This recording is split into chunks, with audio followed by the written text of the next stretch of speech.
Such a childish, silly thing to say. This was a man who couldn't even bring himself to kill a chicken for dinner. A wave of tenderness washed over me, immediately followed by a pang of guilt for the secret I was keeping. My sweet, helpless husband couldn't possibly imagine that his wife had, in fact, killed many men. When Lilith finally lost her patience and started screaming at me through the secure comms unit, I told Nathan I had to end my vacation and get back to the office. We're already short-handed, and you dare to go off-grid for a week? Can you stop hovering over that house husband of yours for 5 minutes? She shrieked. I always thought you'd end up with someone from the life. I never figured you for the type to get lost in domestic bliss. I couldn't be bothered to argue. She would never understand this kind of happiness. Anything big on the horizon? I asked, a smile creeping into my voice. Our first wedding anniversary is next month. I want to buy him something really expensive. Bitch, Lilith muttered, before her tone turned sly. Actually, there is something. $1 million bounty, but it's already been claimed. I wasn't concerned. There aren't many people who can outbid me for a contract. You don't trust me? What she said next, however,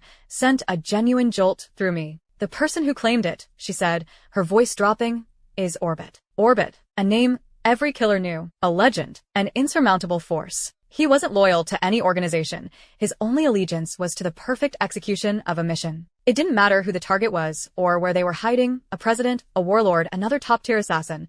Orbit would complete the job within the given time frame. His own name carried the highest bounty on the dark web, a figure so astronomical no one even dared to accept the contract. His codename meant Path, and there was a saying among assassins, the world runs on orbits. Well, Orbit. When I was younger, I was arrogant. I once took a contract that Orbit had already claimed. I ended up watching from a distance as my targets had exploded from a perfect shot, fired from 600 meters away. I never even saw a shadow of Orbit. But things were different now. I was a married woman. I had a sweet, helpless husband to support. I decided to take it. I would at least try. The thought of competing with a killer of Orbit's caliber made my adrenaline surge. Besides, for some reason, Orbit had been taking very few jobs over the past year. Any mission that caught his interest had to be something special. Rumor had it he'd turned down a $5 million contract to take out a mercenary leader, claiming he needed to focus on his family and cut back on the rough stuff. No one believed it. The consensus was that he'd made so much money, he was planning a gradual retirement. Lilith started gossiping again. I heard he's got British blood. Are all you Brits so? I snapped the comms unit shut. I wasn't alone. Someone was following me. Without changing my pace,